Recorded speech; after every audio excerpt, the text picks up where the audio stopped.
So this is the first video about perception. Perception's how we gather and interpret stimuli registered by the senses. Humans have many forms of perception and numerous biological systems that are responsible for gathering and interpreting different kinds of information. For example, we have perceptual systems for visual, olfactory, auditory, gustatory, proprioceptory, and vestibular information. There are even other forms of perception that non-humans have, like echolocation. The chapter deals mostly with vision when discussing perception. There's a few reasons for that, but it's important to also realize the relevance of all of the other senses you have and are constantly using in assessing and assimilating your environment. Remember that perception is defined as how we gather and interpret stimuli registered by the senses. So basically, everything you know from your experience with the environment is based on perceptual experience. So why the focus on vision? Well, the simple answer to that is that the eyeball is just there. I'm sure that you've all heard expressions about the eye being the only part of the brain that you can see, or that the eyes are the windows to the soul. Well, neither of those thoughts is at all new. In fact, we can date it back at least to the 11th century AD, when they started drawing depictions of the visual system. Now, of course, they weren't very accurate about it, but can you imagine what you would come up with if you tried to on your own? So, and we're actually going to get into that in a second about what people think today. But this would be the eye, and there were a few things that they were right about here. That there is a place where the eyeballs have the optic nerve meet back here in the brain. Even Da Vinci got his hands a little dirty trying to find out what was going on with vision. And this was a drawing that he actually did. And he was right in some accounts. The eyes do traverse back to the back of the brain. And but that's, from these images, from what I gather, that's about all that he was right about. But like I said, I was going to tell you that people are still wrong today. If you want to do a little experiment on your own, this is not one of this week's assignments, but if you want to do this one, you can just go around and ask people how the visual system works. There's different ways that you can do this study. You can either ask them to explain it to you, or you can ask them to try to draw it. They might actually draw something like this. And in this drawing, which is highly incorrect, the eyes are emitting substances, and the substances go out and travel back to the eyeball. So kind of working like sonar or something like that. That's about 1/3 of people today, if they haven't been taught how the visual system works, that's actually how they'll think that it works. And people who say that they can feel someone watching them and things like that, there's some kind of folk psychology like this behind those kinds of thoughts. So that's a tricky way that you can ask people is if they think that they can feel someone watching them. And if they say yes, then ask if there's things from people's eyes. Well, we can talk about that more in the discussion board if you're interested in that. So that might sound a little bit familiar to you. It's kind of Superman's eyes work like that, but of course he's a fictional character and he's an alien and he's not human. And real people, nothing ever comes out of our eyes. It's only light coming in. And the light comes in from a distal stimulus, a stimulus that is outside of the eyeball. The light hits the retina.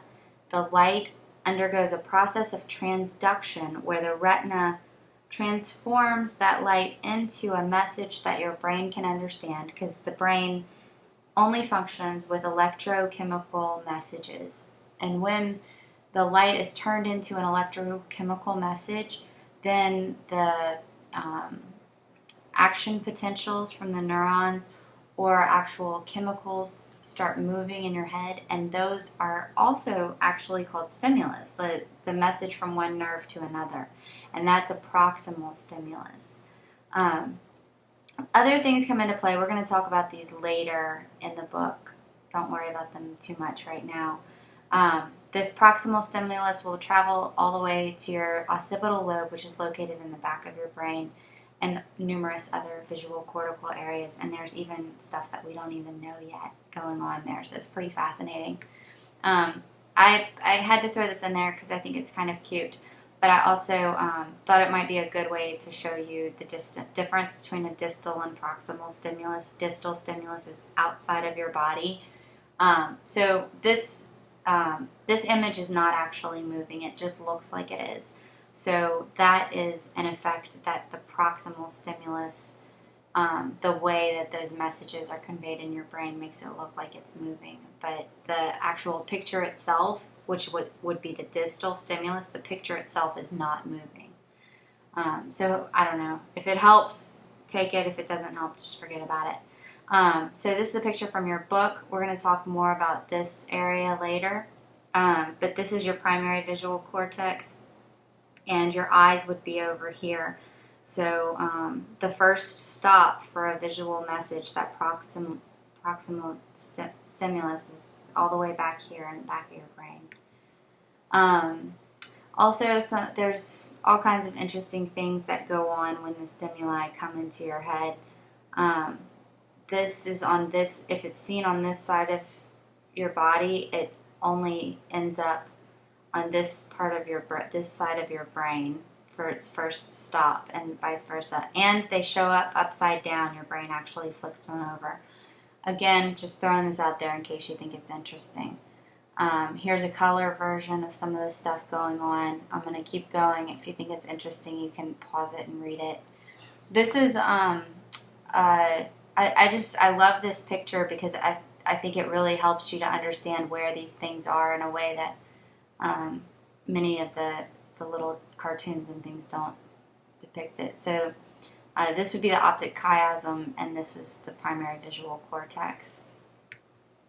Okay, so really important thing in perception, not only visual perception, but any kind of perception, all of cognition, in fact, is the concept of bottom-up and top-down processing. It's so important, in fact, that it's mentioned as one of the 5 themes that is discussed in Chapter 1. So if you don't know what I'm talking about, go back to Chapter 1 and find out about it, because it's really very important. One way that you can think of bottom-up and top-down processing is if you think of the top processing as being things that higher evolved animals have. So like a fish is not going to have this dichotomy between bottom-up and top-down processing, because a fish only has bottom-up processing. The fish can only react to data that it's given. It doesn't have a long history of memories and feelings and emotions and this rich context within which it lives. But humans, we are always affected by all of our thoughts and all of our intelligence. They just really have so much to do with how we see our world and things like that. So that's one way of explaining bottom-up and top-down processing.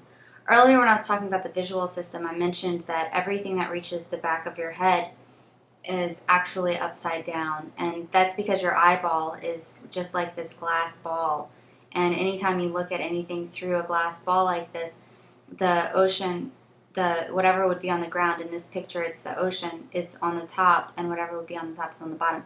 So your eyeballs flip things over, and your brain actually flips them back right side up.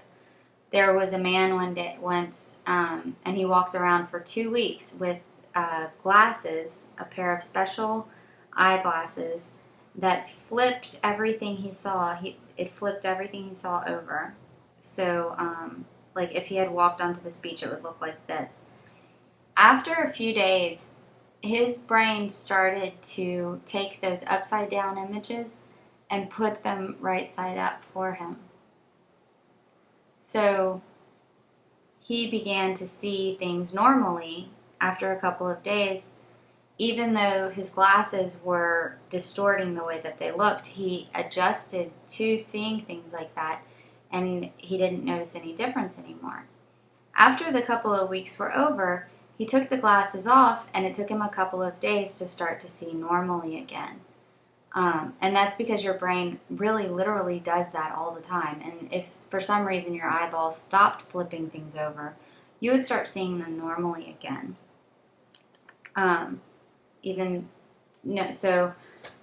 Another example of that is if you ever watch TV while you're laying on your side, after less than a minute, your eyes can really understand to adjust the way that you see the TV, which way's up and which way's down, even though you're looking at it sideways. So your brain is doing all kinds of things that you don't even realize it's doing to help you see what's going on and things like that.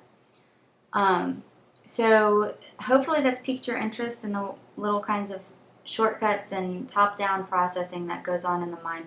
You might want to go ahead and read up on it before you watch the next video, or if you just want to jump right in, that's also an option.